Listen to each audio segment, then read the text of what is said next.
You think you can just do whatever you want because you bought waterfront property? Well, I've got news for you. I am the HOA here and what I say goes. Margaret Thornfield's face was twisted into the kind of expression you'd see on a Disney villain right before they push someone off a cliff. Her perfectly manicured finger jabbed toward my chest like a weapon, her designer blazer practically vibrating with rage. Behind her, 3 other HOA board members nodded like bobbleheads, their clipboards clutched against their chests like shields. I stood there on my own dock, well, what was supposed to be my dock, watching this woman lose her mind over 6 pieces of treated lumber I'd arranged on my lakefront. 6 pieces of wood. That's what had triggered World War III in Sunset Shores community. Mrs. Thornfield, I said, keeping my voice level, I checked the original property deed. There are no restrictions on waterfront improvements for lakefront lots. Her laugh was sharp enough to cut glass. Oh, you sweet naive little man. Do you have any idea who you're dealing with?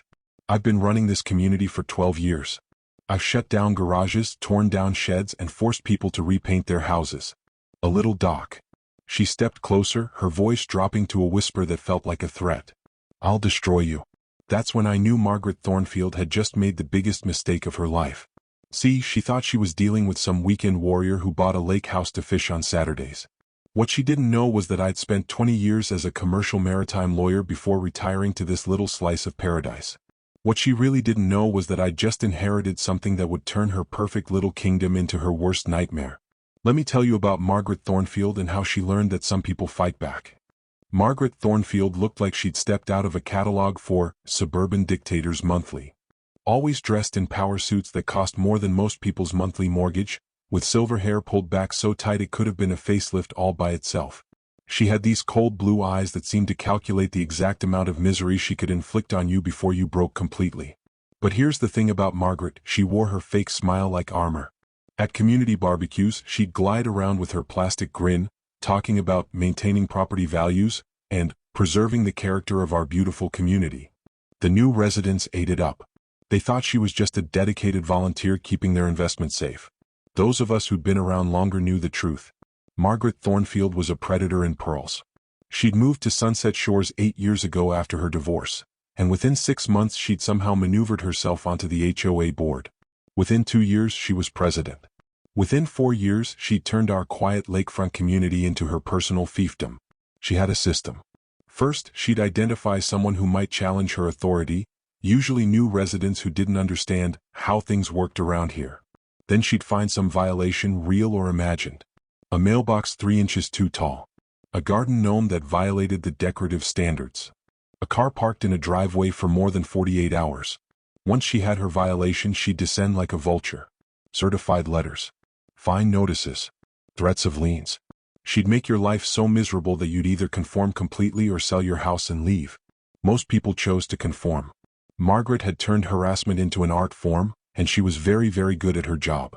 I'd been planning my dock for months.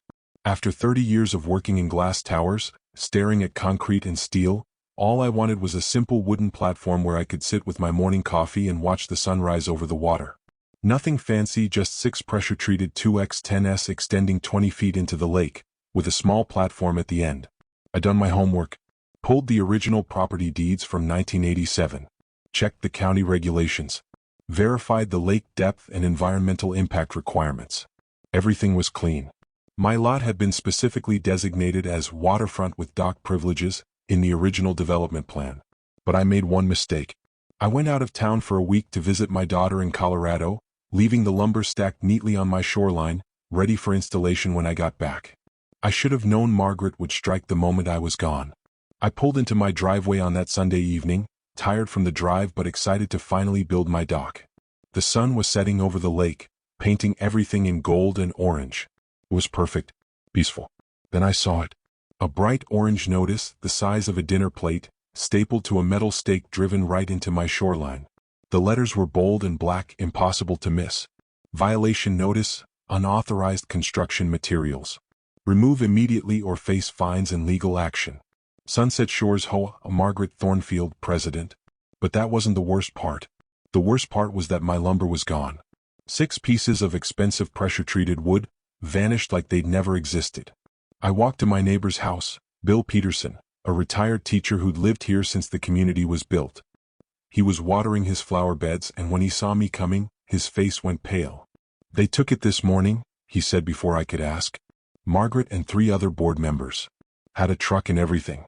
Said it was removing unauthorized materials from common areas." "Common areas?" I held up the violation notice. "This is my property line." Bill shook his head sadly. "Doesn't matter, Tom. She says the first 20 feet from the shoreline belongs to the HOA for environmental protection. Got some environmental consultant to back her up and everything." That's when I realized Margaret Thornfield had just declared war on the wrong man. I tried the reasonable approach first. Always do. My years in law taught me that you give people a chance to step back from the cliff before you push them over it. Monday morning, I knocked on Margaret's door with a folder full of documentation. Property deeds, county permits, environmental clearances, everything that proved my right to build a dock. I even brought a peace offering, a bottle of wine and a polite smile. Margaret answered the door in her bathrobe, looking like I'd interrupted something important. When she saw me, her expression shifted from annoyed to predatory in about half a second. Well, if it isn't the dock builder." She crossed her arms and leaned against the door frame like she was blocking access to a fortress. "What can I do for you, Tom?" I handed her the folder. "I wanted to show you the documentation for my dock project. I think there might be some confusion about the property boundaries and my rights as a waterfront owner." She didn't even look at the folder. Just held it like it was contaminated. "Oh, there's no confusion," she said sweetly. "You seem to think that owning lakefront property gives you some kind of special privileges. But this is a community, Tom. We all have to follow the same rules." "But the original deed specifically mentions dock privileges." "The original deed is from 1987, she interrupted. "We've had 3 updates to our community standards since then. Environmental protection requirements, aesthetic guidelines, safety regulations." Her smile got wider and nastier. "All approved by the community, all legally binding." I opened my mouth to explain that HOA regulations can't override deed rights, but she held up her hand. "I'm going to give you some free advice, Tom. You're new to how things work around here. Margaret Thornfield didn't build this community into the most desirable address in the county by letting people do whatever they want. You want to fit in? You want to be happy here? You learn to work with me, not against me." She handed the folder back without opening it. "Your lumber is in the community storage area. You can pick it up after you submit a formal apology to the board for violating community standards. Meetings Thursday night. 7 o'clock sharp." The door closed in my face with a decisive click. Standing on her porch, holding my carefully prepared documentation, I realized something important. Margaret Thornfield had no intention of being reasonable. She'd stolen my property, violated my rights, and now she wanted me to apologize for her crimes. That was her first mistake. Her second mistake was thinking I'd just roll over and take it. Tuesday morning I called my old law firm. 20 years of maritime law doesn't just disappear when you retire, and I still had friends in the business. Within 2 hours I was sitting in downtown office with Sarah Chin, the sharpest property rights attorney I knew. "Tom, this is actually pretty straightforward," Sarah said, spreading my documents across her conference table. "Your deed rights are crystal clear. The HOA can't retroactively eliminate dock privileges that were part of the original sale." "But what about these environmental regulations she mentioned?" Sarah pulled up the county records on her laptop. She's referring to a 2019 HOA amendment that established a 20-foot environmental buffer zone along the shoreline. But here's the problem: they never got proper legal authority to claim that land. It's still private property according to county records. So she's been illegally seizing waterfront from homeowners? For 4 years apparently. And charging fines for violations on land she doesn't actually control. Sarah leaned back in her chair. "Tom, this isn't just about your dock anymore. This is about systematic theft of property rights." By Thursday we had everything ready. A formal cease and desist letter. Documentation proving my dock rights. Evidence that the HOA had been illegally claiming private property. And something special, a request for a full audit of all HOA actions involving waterfront property since 2019. "Send it certified mail," I told Sarah. "I want her to sign for it personally." "You sure you want to escalate this? HOA politics can get nasty." I thought about Margaret's smug smile when she handed back my folder without looking at it. About my stolen lumber sitting in some storage shed while she planned to humiliate me at a board meeting. "Sarah, I spent 20 years fighting corporate bullies who thought they could steamroll anyone smaller than them. Margaret Thornfield is about to learn that some people fight back. The letter went out Thursday morning, 2 hours before the board meeting where I was supposed to apologize for building a dock on my own property. I couldn't wait to see her face when she read it. The Thursday night board meeting was held in the community center, a small building next to the tennis courts. When I walked in at 6:55, about 30 residents were scattered across folding chairs, most of them looking like they'd rather be anywhere else. Margaret sat at a folding table at the front, flanked by her 3 board members. She wore a navy business suit and her most professional smile, but I could see the tension around her eyes. The certified letter had been delivered that afternoon. "Good evening, everyone," she began in her practiced community leader voice. "We have several items on tonight's agenda, but first, we need to address a violation that occurred last week." Her eyes found mine across the room. The smile never wavered, but I could see the calculation behind it. Mr. Tom Bradley purchased a lakefront property 6 months ago and immediately began construction of an unauthorized dock structure. When the violation was identified and corrected by our maintenance team, Mr. Bradley became uncooperative. Murmurs rippled through the crowd. A few people turned to look at me. Margaret was setting the stage, painting me as the unreasonable newcomer who didn't understand community standards. "Now, we've all seen what happens when people ignore our guidelines," she continued. "Property values suffer. The character of our community deteriorates. That's why we have rules, and that's why everyone needs to follow them." She gestured toward me like I was evidence in a trial. "Mr. Bradley, you're welcome to address the board. I understand you have something you'd like to say to the community?" She was expecting an apology. A public surrender. A lesson for everyone else about what happens when you challenge Margaret Thornfield. I stood up slowly, looking around the room at my neighbors. Some I recognized from morning walks around the lake. Others I'd waved to while checking my mail. All of them watching to see if I'd bend the knee or fight back. "Actually, Mrs. Thornfield, I do have something to say." I pulled out a copy of Sarah's letter and held it up. "I received some interesting news today about property rights and HOA authority. Turns out, the board has been operating under some misconceptions." The smile finally cracked. Just for a second, but I caught it. "In fact," I continued, "my attorney has identified several actions taken by this board that appear to violate both county regulations and property law. Actions that could result in significant legal liability for the HOA and its leadership." The room went dead quiet. Margaret's face had gone very pale, but her voice stayed steady.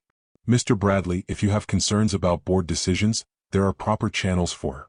"Oh, I've used the proper channels," I interrupted. "Certified mail delivered this afternoon. I'm sure you've had a chance to review it." Now the mask was slipping. Her polite community leader persona was cracking, revealing something much uglier underneath. "You think you can come into our community and threaten us?" Her voice was getting sharper, louder. "You think because you bought one house, you can destroy everything we've built here?" The room erupted. People talking over each other, taking sides, demanding explanations. Margaret was losing control of her own meeting, and she knew it. "This meeting is adjourned," she snapped, slamming a folder closed. "Everyone out. Board members, we need to discuss this privately." As people filed out, confused and angry, Margaret caught my eye across the room. The fake smile was completely gone now, replaced by something that looked like pure hatred. "You have no idea what you've started," she mouthed silently. I smiled back and mouthed my own response. "Yes, I do." Walking to my car, I realized Margaret Thornfield had just made her biggest mistake yet. She'd shown her true face in front of 30 witnesses. The sweet, dedicated community volunteer was gone, replaced by exactly what she'd always been, a bully who'd finally been challenged. But that was just the beginning. Friday morning, I was up at dawn with my coffee and my laptop, sitting on my back patio overlooking the lake. Margaret thought she could intimidate me with public embarrassment and legal threats. Time to show her what real legal warfare looked like. My phone rang at 8 a.m. sharp. Sarah Chin, right on schedule. "Tom, I've got good news and great news. Which do you want first?" "Hit me with the good news." The county record search came back. Margaret's environmental buffer zone claim is completely bogus.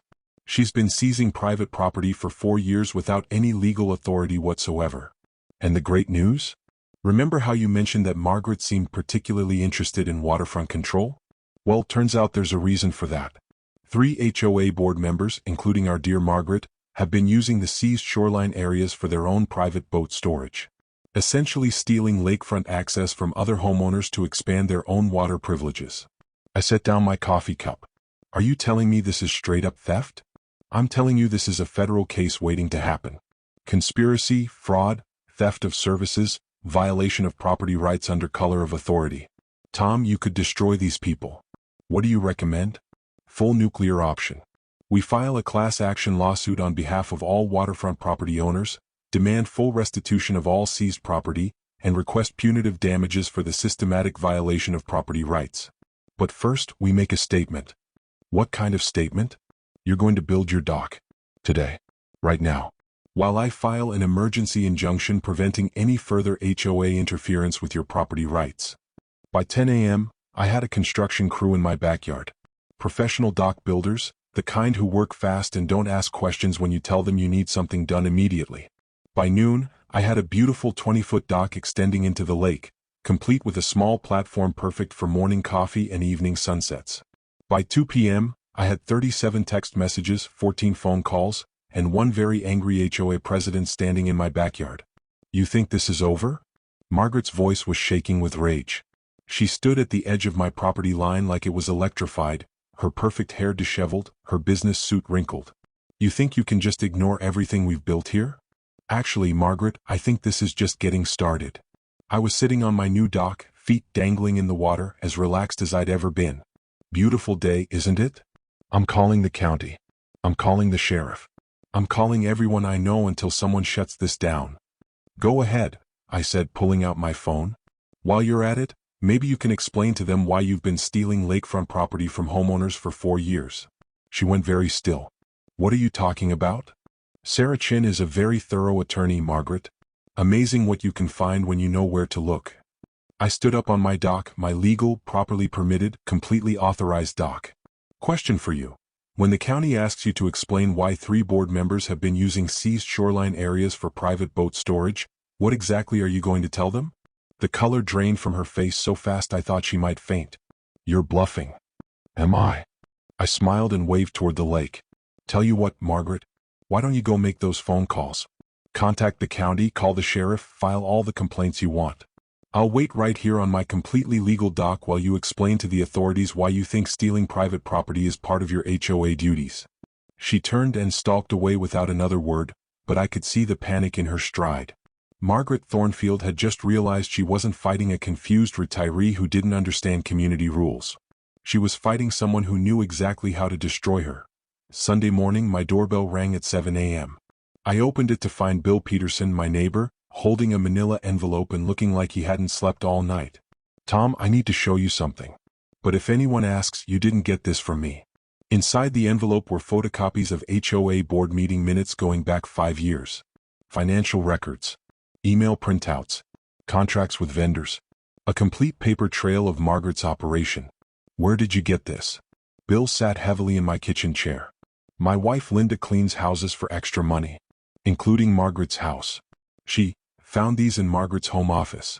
I started reading through the documents, and with each page my anger grew hotter. This wasn't just theft, it was systematic fraud on a massive scale. The HOA had been charging environmental maintenance fees for the seized shoreline areas, $200 per month per waterfront property. Money that went into a special lake management fund, controlled entirely by Margaret. But the fund wasn't being used for environmental protection. It was being used to pay for boat slips, dock maintenance, and waterfront improvements, exclusively for board members and Margaret's inner circle. Even worse, Margaret had been selling temporary lake access permits to non-waterfront residents for $500 per month, using the stolen shoreline areas as private beaches and boat launches. Bill, do you realize what this means? It means Margaret's been running a scam for years, using HOA authority to steal property and sell it back to residents. He looked exhausted. Tom, there's more. She's got contracts with construction companies, landscaping services, even a boat rental business. All of them paying kickbacks for exclusive access to HOA contracts. The final document in the stack was the smoking gun, an email thread between Margaret and a local marina owner discussing the long-term development potential of the seized shoreline areas. They were planning to convert the entire lakefront into a private marina and charge residents premium fees for what had originally been their own property rights. She's not just stealing individual dock rights, I said, the full scope of the scheme becoming clear. She's planning to commercialize the entire lake using property she doesn't own. Bill nodded miserably. And anyone who tries to stop her gets the same treatment you got. Harassment, violations, legal threats until they give up and move away. I looked out my kitchen window at my beautiful new dock, then at the stack of evidence that would end Margaret Thornfield's reign of terror forever. Bill, how would you feel about attending a very special HOA board meeting? What kind of special meeting? The kind where Margaret learns that some people keep receipts. The emergency HOA meeting was called for Thursday night, ostensibly to address ongoing disputes regarding property modifications. Margaret had spent the week trying to rally support, sending letters to every homeowner about protecting community standards and preventing precedent-setting violations. What she didn't know was that Sarah Chin had spent the same week contacting every waterfront property owner in the community with documentation of their stolen rights and evidence of Margaret's fraud scheme. The community center was packed. Standing room only, with people lined up along the walls and spilling out into the hallway. I'd never seen so many residents at an HOA meeting in my life. Margaret sat at her usual table, flanked by 2 board members. The third one, coincidentally one of the boat storage beneficiaries, had suddenly resigned earlier in the week. She wore her most professional outfit and her brightest fake smile, but I could see the stress cracks around her eyes. "Good evening, everyone," she began in her practiced voice. "I want to thank you all for coming tonight to address some serious concerns about—" "Actually, Margaret," I interrupted, standing up from my seat in the front row, "I think the community would like to address some serious concerns about you." The room went dead quiet. Margaret's smile flickered like a candle in the wind. "Mr. Bradley, you're out of order. This meeting has specific agenda items." "The agenda item is fraud," I said clearly, my voice carrying to every corner of the packed room. "Systematic theft of property rights, embezzlement of HOA funds, and conspiracy to commercialize community property for personal profit." I pulled out the manila envelope Bill had given me and held it up for everyone to see. "These are copies of financial records, email communications, and contracts that show how our HOA president has been stealing lakefront property from homeowners and selling access rights to outside businesses." The room erupted. People shouting questions, demanding explanations, turning in their seats to look at Margaret. Her face had gone white as paper. "Those are private documents," she snapped, abandoning her community leader voice entirely. "You have no right." "I have every right to expose criminal activity," I shot back. "Just like every homeowner here has the right to know that their HOA dues have been funding a private marina business run out of Margaret's home office." Sarah Chin stood up from her seat near the back. "Ladies and gentlemen, I'm Sarah Chin, attorney for Mr. Bradley and potentially for any other homeowners who've had their property rights violated. What Mr. Bradley is describing constitutes multiple felonies under state and federal law." Margaret was on her feet now, her professional composure completely shattered. "This is a witch hunt. This man has been trying to destroy our community since the day he moved here. By building a legal dock on my own property?" I asked. "Or by exposing the fact that you've been charging residents $200 per month for environmental fees while using their own stolen shoreline for private boat storage?" That's when the real chaos started. Residents jumping to their feet, demanding refunds, asking how long the fraud had been going on. Margaret's remaining board members were backing away from the table like she had a contagious disease. "None of this is true," Margaret screamed over the noise. "He's making it all up. He's trying to." "Here's the email where you discuss selling lake access permits to the marina," I said, holding up a piece of paper. "Here's the contract for exclusive boat slip rentals. Here's the financial record showing $47,000 in kickbacks from construction companies." Margaret lunged toward me, her face twisted with rage. "Give me those papers. You have no right." That's when everyone in the room saw Margaret Thornfield's true face. Not the sweet, dedicated community volunteer. Not the professional HOA president protecting property values. Just a common criminal who'd been caught red-handed and was having a complete public meltdown. "The meeting is adjourned," she shrieked, grabbing her purse and bolting for the door. "All of you are trespassing. I'm calling the police." As she fled the community center, leaving behind a room full of angry residents and a table covered with evidence of her crimes, I realized something beautiful had just happened. Margaret Thornfield had destroyed herself more completely than I ever could have. 3 months later, I was sitting on my dock with my morning coffee, watching the sunrise paint the lake in shades of gold and pink. The water was perfectly calm, mirror-smooth, reflecting the sky like a postcard. Margaret Thornfield was gone. Not just from the HOA presidency, but from Sunset Shores entirely. The criminal investigation had moved fast once the county attorney saw the evidence. Fraud, embezzlement, theft of services, conspiracy, the charges kept multiplying as investigators dug deeper into her operation. She'd sold her house in a panic and moved to Florida before the trial started, leaving behind a plea agreement that required full restitution to every homeowner she'd defrauded.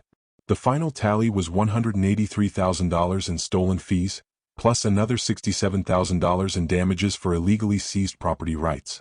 But the money was just the beginning of the justice. The HOA underwent a complete restructuring. New board members, new bylaws, new transparency requirements. Every single one of Margaret's fraudulent regulations was rescinded. Property rights were restored to their original deed specifications. And the lake? Well, that's where the story gets really beautiful. You see, during all my research into property rights and lake regulations, I discovered something interesting. The lake itself, Lake Sunset, had never been properly registered with the state as a private community amenity. According to county records, it was still classified as undeveloped waterway with commercial potential. So I registered it. Not as a private HOA amenity, but as a public recreational marina with myself as the licensed operator. Completely legal, completely above board, and absolutely devastating to any future attempts at waterfront control by power-hungry HOA presidents. Now every homeowner has guaranteed dock rights. The shoreline is protected as public recreational space. And if any future Margaret Thornfield tries to seize lakefront property, they'll have to deal with state marina regulations and federal waterway protection laws. The community is thriving. Property values have actually increased now that homeowners know their waterfront rights are protected. New residents move in specifically because of our guaranteed lake access. The tennis courts and community center are bustling with actual community activities instead of Margaret's intimidation meetings. And me? I'm retired, peaceful, and surrounded by neighbors who've learned that sometimes the best way to deal with a bully is to fight back with bigger weapons than they ever imagined you had. Every morning, I sit on my dock with my coffee and watch the sunrise. Every evening, I sit here with a glass of wine and watch the sunset. Sometimes other residents join me and we talk about fishing or weather or grandchildren, normal things that normal people discuss when they're not being terrorized by criminal HOA presidents. The dock is exactly what I wanted when I moved here. A simple wooden platform where I can sit peacefully and enjoy the water. But it's become something more important, a symbol that property rights matter, that bullies can be stopped, and that sometimes the best revenge is simply living well on your own terms. Margaret Thornfield thought she could steal my dock rights and humiliate me into submission. Instead, she taught me that some fights are worth having, and some victories are worth savoring for the rest of your life. As I finish my coffee and prepare for another beautiful day at Lake Sunset Marina, my lake, protected by law and managed for the benefit of everyone who chooses to live here peacefully, I can't help but smile. The water is calm, the community is thriving, and somewhere in Florida, Margaret Thornfield is probably still trying to figure out how 6 pieces of lumber destroyed her entire empire. Some lessons are expensive, some justice is sweet, and some docks are worth fighting for. And that's how you turn the tables on a power-hungry HOA president who thought she could steal your property rights. Margaret learned the hard way that some people fight back with bigger weapons than she ever imagined. If you enjoyed watching this bully get exactly what she deserved, smash that subscribe button and hit the bell icon, because we've got plenty more revenge stories where the good guys win and the bullies get destroyed. Drop a comment below and tell me, what's the craziest HOA story you've ever heard? Have you ever had to deal with a neighborhood tyrant like Margaret? I read every single comment and your stories might just inspire our next episode. And if you're currently dealing with an HOA nightmare, remember Tom's lesson. Sometimes the best defense is a good offense, and bullies only respect one thing: someone who fights back harder than they do. Subscribe to AS Stories for more epic revenge tales where justice always wins. Trust me, you don't want to miss what's coming next.